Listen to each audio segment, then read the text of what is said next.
कहा जाता है कि बेटे से कहीं अधिक माँ को प्यार करने वाली बेटियां ही होती हैं। माँ के दर्द को समझने वाली, उलझे हुए बालों को सुलझाने वाली, सर में तेल की मालिश करने वाली, कपड़ों को इस्त्री करके रखने वाली, बुढ़ापे में माँ को नहलाने वाली और तो और उनके हर एक दुख को सुख में बदलने वाली बेटियां ही होती हैं। लेकिन बरेली में एक ऐसी बेटी देखने के लिए मिली है जो अपने को समाज सेवी कहलाती है, लेकिन जायदाद के लिए अपनी मां को हर रोज़ सताती है।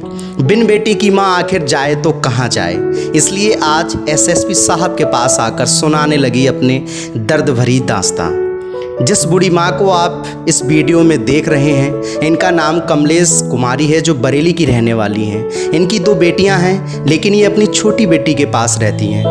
बड़ी बेटी आए दिन अपने पति के साथ जायदाद के लिए इनको परेशान करती रहती है। जब माँ को अपनी ही बेटी से जान का खतरा बनाया तो उन्होंने एसएसपी से जाकर मदद की गुहार लगा दी। क्या है पूरा मामला, सुने इस माँ की जुबानी।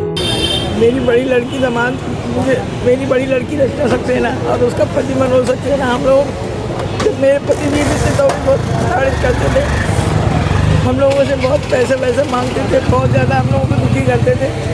मेरी बीमारी के चलते मैं अपनी छोटी बेटी के पास रही। जब मेरा ऑपरेशन हुआ था तो अभी मेरी छोटी बेटी ने सेवा की थी, अपने घर ले आई थी।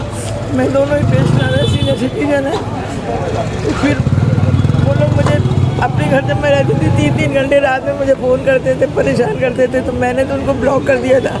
लेकिन 2 महीने पहले से वो मेरे पति को फ़ोन करके बहुत ज़्यादा टॉर्चर करते थे। मेरे पति मुझे की वजह से, मेरे वजह से नहीं बता रहे, क्योंकि मेरा सर का ऑपरेशन हो चुका था और बहुत ही परेशान। क्या नाम है जो आपको परेशान कर रहे थे?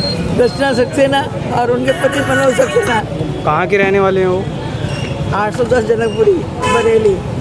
तो इसकी शिकायत आपने पहले कभी प्रशासन पहले को की? मैंने 9 तारीख 2011 में कराई थी। इज्जतनगर थाने में भी एक प्रार्थना पत्र दिया था और उसी दिन मुख्यमंत्री पटल पे भी एक शिकायत दर्ज कराई थी, लेकिन कोई मिला नहीं वहाँ इज्जतनगर थाने में। तो उन्होंने कह दिया कि अगर आपकी लड़की नहीं चाहती है कि आप छोटी लड़की के पास रहो तो आप वहीं जाके रहिए।